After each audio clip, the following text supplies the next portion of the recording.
The Steam Deck rankings just shifted and some of these moves are pretty surprising. These are the 20 most played games for the month of February based on what people are actually putting hours into. And as always, we're breaking everything down with real Steam Deck OLED performance, frame rates, battery life, and how these games actually feel to play on the Steam Deck. We've got major updates, a shadow drop, a brand new game debuting at number 1. Without further ado, let's jump in. At number 20, we have Diablo 2 Resurrected Inferno Edition. This legendary ARPG shadow dropped on Steam alongside a brand new class, which explains why it instantly entered the rankings. Diablo is perfect for handheld because it's session-friendly, loot-driven, and doesn't require super high reaction speed. On the Steam Deck OLED, medium settings at 60 FPS give you around 3 hours and 15 minutes of battery life. You can push 90 FPS, but it fluctuates between 70 and 90 and battery drops close to 2.5 hours, so 60 FPS is the sweet spot here. The 19th spot goes to Elden Ring, holding steady this month. On medium settings, you're usually seeing around 40 to 45 FPS. Locking it to 45 gives a very consistent experience, and battery life on the OLED sits at roughly 2.5 hours. It's still kind of wild that a game of this scale runs this well on the Steam Deck. At number 18, we have Cyberpunk 2077 down 7 spots this month. Using the Steam Deck preset, with FSR on quality or balanced, it mostly stays around 30 FPS, occasionally climbing higher outside dense city areas where you can actually uncap it and even play it at 60 FPS sometimes. Battery life is about 2.5 hours, not the most efficient game here, but the experience itself is way more stable than it used to be. The 17th spot goes to Arc Raiders, dropping 8 spots. Lower settings with the 30 to 40 FPS target works best. Battery life lands at around 2.5 hours to 3 hours on the OLED. It's demanding, but it's still playable if you're not taking it super competitively. Personally, I would not enjoy it on the deck, but in general, it's a very good game and I can see why people play it. At number 16, Hades. Still one of the best feeling games on Steam Deck.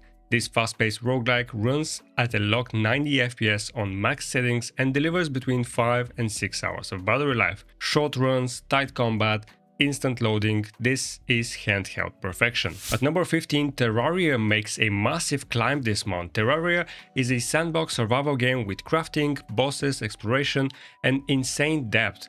It recently received a huge update, which probably explains why so many players jump back in. On the OLED, it runs at perfect 60 FPS on highest settings and delivers close to 6.5 hours of battery life. That's extremely efficient for a game with this much going on. Number 14 goes to Red Dead Redemption 2. Using mostly medium and low settings with higher textures, it runs at around 30 to 40 FPS, battery life sits at around 2.5 hours, and it's still kind of crazy to see a game like this running on the Steam Deck, and even after all these years, it still holds up visually. At number 13, Fallout New Vegas. Thanks to the success of Season 2 of the Fallout TV series, this game climbs again.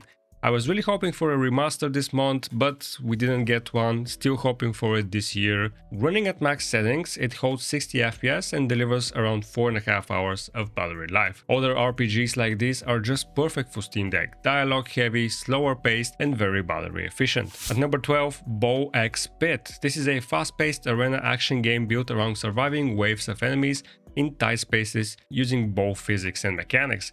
It's very simple, but it's responsive and very addictive. Running at max settings with a locked 60 FPS, it stays smooth and gives you around 5 hours of battery life on the OLED. It's the kind of game you launch for one run and suddenly a lot of hours disappear and you're wondering why your neck hurts. At number 11, The Binding of Isaac Rebirth climbs 7 spots this month, and it's not hard to see why. This top-down roguelike shooter built around randomized runs and absolutely broken item combinations is always in the top 20 charts because it has endless replayability. On the Steam Deck OLED, it runs at a locked 60 FPS on max settings and delivers between 7 and 8 hours of battery life. It barely puts any strain on the system, and honestly this is one of those games that just lives on the Steam Deck permanently. If you guys are enjoying the content so far, I also cover Steam, Steam hardware, Steam Deck and other handheld content. If you're into that kind of stuff, consider subscribing, and don't forget to follow my Steam curator page and join the Steam group. I post optimized settings for every game I test, so you don't have to waste time tweaking. Now let's get into the top 10. At number 10, Brotato surges this month. Brotato is a top-down survival style arena shooter where you build ridiculous weapon combinations and try to survive waves of enemies. It recently had an update which likely boosted its playtime numbers. On the OLED, it runs at a locked 60 FPS and delivers close to 7 hours of battery life. For a chaotic game like this, that efficiency is honestly pretty impressive. At number 9, Cult of the Lamb continues climbing. A mix of roguelike dungeon combat and code management. On max settings it can push high frame rates, but locking it to 60 improves efficiency. This game had a big update last month and it's still in the charts thanks to that. Battery life for this game lands around 2.5 hours to 3 hours while still feeling pretty smooth. At number 8, Hades 2. Running at 90 FPS on high settings, it stays extremely stable even during intense fights. Battery life lands between 4.5 and 5 hours, and this game refines everything from the original and feels fantastic on the Steam Deck. Number 7, Slay the Spire. This is a turn-based deck builder where every run feels different. You can run it at 90, 60 or even 30 FPS with barely any power draw. Battery life regularly hits 7 to 8 hours. This is one of the most efficient games you can play on the deck. The sequel for this game is actually mere days away and I can't wait to play it. At number 6, we have Megabonk. This chaotic third-person bullet hell shooter focused on fast movement and overwhelming enemies was in the first spot in January, but has since dropped. It's still very fun and enjoyable on the deck. It runs at 90 FPS most of the time, dipping slightly during heavy moments, and battery life reaches close to 4 hours. At number 5, Balatro climbs again. A roguelike deck builder inspired by poker hands that turns into completely broken combos, and I often compare it to illegal addictive substances, but I shouldn't because YouTube doesn't like that. It runs at 90 FPS, but realistically 30 FPS is all you need, and at 30 you're getting 6 to 7 hours of battery life. Number 4, it's Baldur's Gate 3. This game refuses to leave the charts. With the low to medium settings mix, you're looking at around 30 FPS most of the time. However, Act 3 can still push the hardware, but overall it's very playable. I think the turn-based combat is what really makes this feel good on the Steam Deck. At number 3, Fallout 4 climbs again.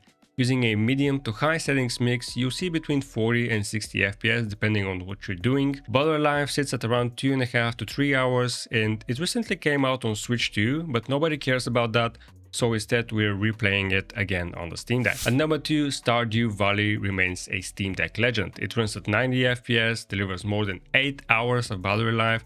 Locking it to 30 pushes it even further to 10 hours of battery life. This game should basically come pre-installed on any handheld. And finally, at number 1, Mewgenics debuts straight to the top. This is a tactical turn-based strategy game with heavy replayability and deep systems and cats. And because it's turn-based and menu-driven, it works incredibly well on the handheld. At 60 FPS, you're getting close to 6 hours of battery life on the OLED. Clearly, a lot of people jump into this immediately, and they're clearly enjoying it. That's the top 20 most played Steam Deck games right now with real Steam Deck OLED performance in mind. If you guys enjoyed this video, consider leaving a like, subscribe for more Steam and Steam Deck content, and let me know what have you been playing this month. I'd love to hear about some new games, and as always, thanks for watching and I'll see you in the next video.